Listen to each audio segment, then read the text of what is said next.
Thank you for being here tonight. It's special to share this moment with you. Thank you to family who are here. Um, yeah, there's something special about Hilo, and when I was asked to come and be a part of this, there's a lot that you could share. So put some things on paper for us to kind of think about and reflect on. As a small kid, I faintly remember driving to Waimea. You imagine going to Honolulu, passing through there, tall cane grass on the side of the road. Just, I didn't even know there was an ocean. You know, you're going all the way there. You go through the horseshoes. You get to Waimea, take a picture by the cowboy next to KTA in Waimea. You eat something real quick. I don't think even McDonald's was there yet. Along with that, and going to Kawate Seed Shop after school. Or on the weekend, Grandma Hara would take us once in a while, and I would beg her for a gravy burger. She told me very kindly one time, "Oh, I think that's enough gravy burger for you." At age 7, picking up and straightening nails as a kid, putting them into a glass mayonnaise jar. It's a lot of work. The only thing I can comment about that is they don't make glass jars like that anymore. Playing with matches in the back of Kino'ole Church after school program and getting busted by my parents in the 3rd grade. Riding bikes in intermediate school and getting busted by a security uncle in the back of Waikea High School in the grassy area smoking cigarettes. Remembering a time when we didn't lock our doors and we left our keys in the ignition in our cars. Sneaking out of the house to go cruise the first Walmart that was 24 hours in Kona. Parents called halfway to Kona. Sorry, Ma. Getting a worker's permit at 15 to work at Office Max to afford a cell phone and a car. Using Sun-In and peroxide to make this hair similar to Backstreet Boys and Sugar Ray. I got platinum blonde, but 3rd degree chemical burns on the ears. And I was too ashamed to ask parents why my hair was melting. That's so cool. I had black tips.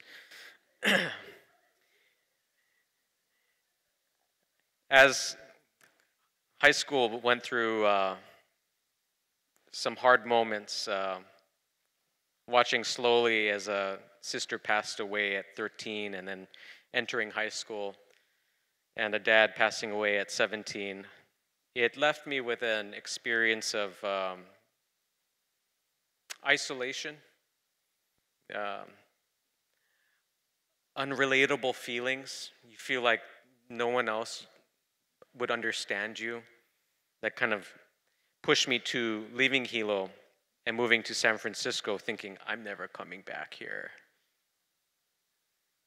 Years later, hot, miserable, frustrated, sitting in a gray Honda Fit on the 405. And it's just 12 o'clock, trying to get to a photo shoot. Doesn't even matter what photo shoot. And it's stuck. 45 minutes, hour later, haven't moved. Look left. This lady, she was smoking a cigarette with all the windows up. Looked right, there's a guy that was blasting rock music. Looked forward, guy on the motorcycle just turned off his motorcycle. Looked back in the rearview mirror. This other lady was just all had the same faces, just pissed. So pissed. And I realized in that moment, wow, is this how life is going to be? Just angry, upset, angsty, impatient, waiting for something that is not even that important. And that chipped away at the experience there. And months later, things started to crumble. I remember sitting in my room in Culver City and just started crying. and crying. And remember a roommate coming over and it's like, "Are you okay?" And I just kept on crying for about 5 hours and realized that there was so much of the youth that wasn't processed yet. Had called mom, still crying, shared a mixture of confusion and loss from father and sister, frustration. There's just something wrong. Kind of, you ever get a rock in your shoe and you have to play it cool for super long, but your foot hurts? It's kind of like that. So I called the parents, said, "Come home," of course. So lucky. Not everyone in Los Angeles has that luck. Had realized later how lucky I could come back here and reflect and refresh, and that this place has become so safe and special. And what if I didn't have Hilo?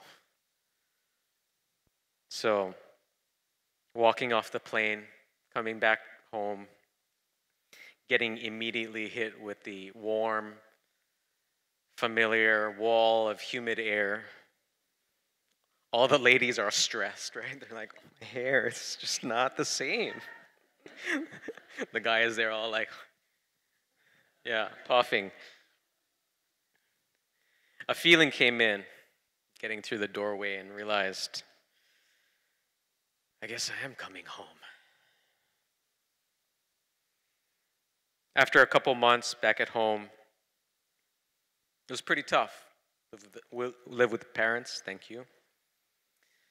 Broken, lost, depressed. But also, there was a chip on the shoulder, arrogant, feeling better than everyone else, because I went to the mainland.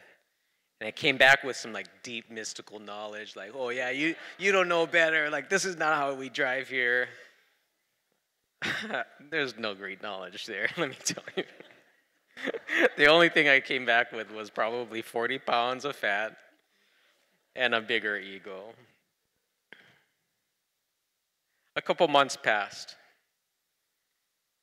Now a volunteer at Hawaii Volcanoes National Park, at Hawaiian Volcano Observatory, and a supervisor, mentor Jane, she took me out to dinner at Ning's in Puna. Really nice dinner. Drive back home in her green Civic to HPP. She had baked this amazing apple pie, and she said, "Sit down, sit down." So we eat the pie, and as we're sharing the pie, she takes out a slip of paper and she says, "Write what you did today and sign your name." So I'm like eating the pie, I'm like, okay. Went to Thai food and then signed the name, Andrew. So she looks at the piece of paper. Is there a forensic handwriting specialist? I don't know how she gets into these things. She's like looking at it like this. She's looking at me. I feel like this is like a CIA operation or something. She looks at me and she pauses and she stares. "You don't dream, do you?" It's like, "What?" It's like, "Look at how you sign your signature. You've never thought about the future once in your life." It's kind of shocking, but she was right. Had always thought about only tomorrow, just tomorrow, not 1 week, not 1 month, not 1 year, where it was going to go, what I wanted to do in life, how to use this life.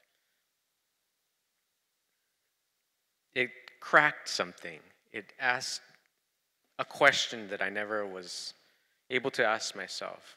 What is the purpose of this experience of life? After writing that about Jane, I'd realized that a part of this story has actually, it's become a story about the people who have helped this dream come true. That it is about me, but it is actually more about these people, because without them, this moment would not exist. And so here are some of those people. Archer Kelly and Susan Palea, Waikea High School. They were so kind. They would offer to let me continue working on ceramics projects and photos far beyond when the bell rang, and they would shove me in the back corner like, just stay here. If anyone asks, I know nothing. And so they let me cut class to do art, and they gave a safe place to be creative, go through some hard things, hard, confusing things. And yeah, without that, who knows where I would be now. Jane, Frank, and Bobby in the national park. We shared lunches at the edge of Halemaumau crater near Jagger Museum that no longer exists. They taught me about how the island was built, these special volcanoes that had cultural significance. But more importantly, they offered their lawns and windows to be rescreened and lawns to be cut to help support this poor volunteer for 2 years as I worked in the national park scanning in old photos and documents. It led to a deep interest in natural history, geology, culture, native language. I learned about Kohala, never been there at 25, didn't know what green sand beach was at Papakolea, and opened up this world through Hawaiian Volcano Observatory that to this day, yeah, very special. Their generosity in allowing me to mow lawns and plant dahlias paid for $300 in rent, $200 for food, and just enough for gas.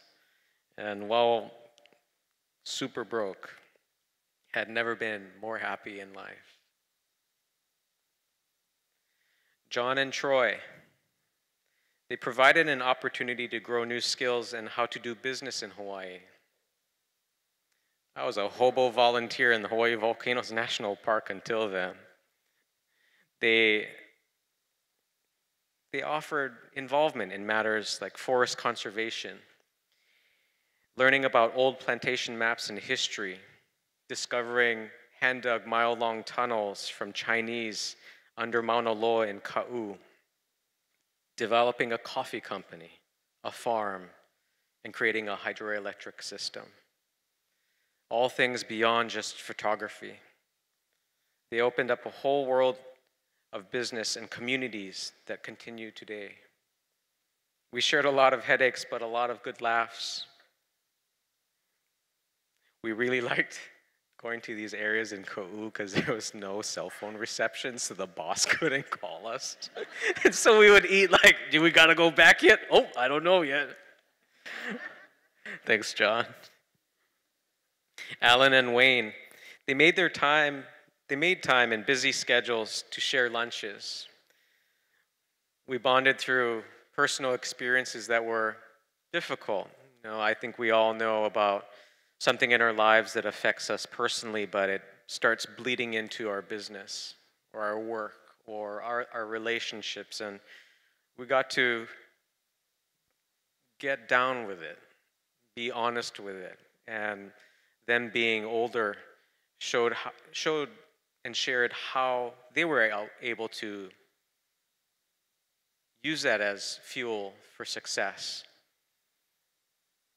Their beliefs in treating people, being kind and honest, and imagining a bigger picture became a cornerstone in this career, and I realized it's because of their plantation values that, with many of us that shared tonight, believe to be one of the special threads that are here. Parents and family. Without you guys, I don't know. Thank you. So much patience. There's so much I could say, so much that we have shared, and love you very much. And lastly, Greg. Not sure how to explain who Greg is. He's helped with so many things, has provided vision when blind, the ability to hear when the ears and heart didn't want to. Today would not exist without his help. Thank you, Greg. And while writing this, a common thread appeared that each person shared is unapologetically themselves. It took a while to realize in life that the highest characteristic or trait that is of most respect is honesty. These people are only who they are. They don't trick you to be someone else. They're just who they are. And that became a really big comfort as someone who struggled with figuring out who this is. I don't know.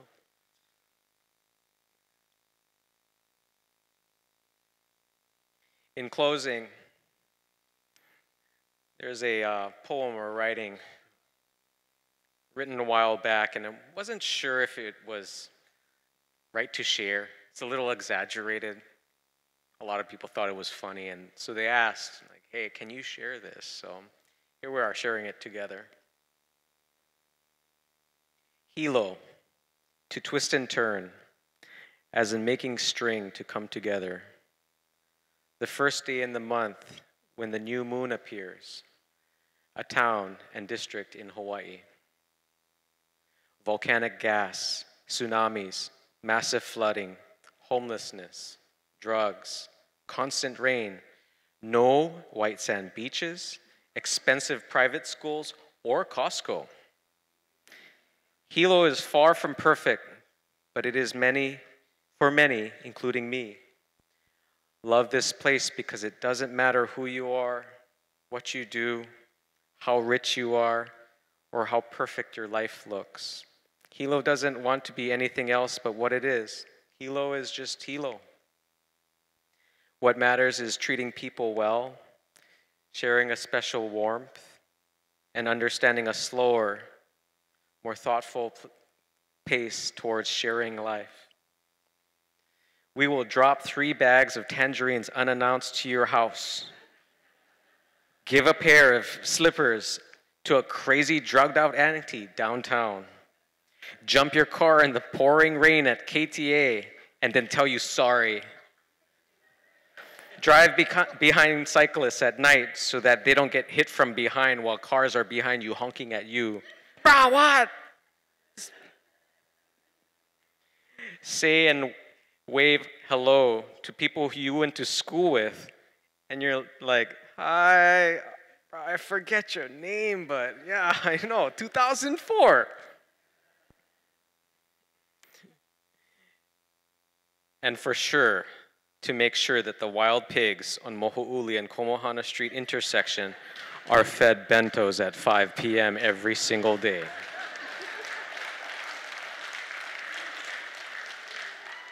We will call you out when you're being too mainland or arrogant. Sometimes we can be rude because of old traditions. They hold strong and require effort and time to change. Stuck in our ways means deep roots, but it doesn't necessarily mean all roots are good. However, the majority of our roots are good and good for others. And that's what makes this place exceptional.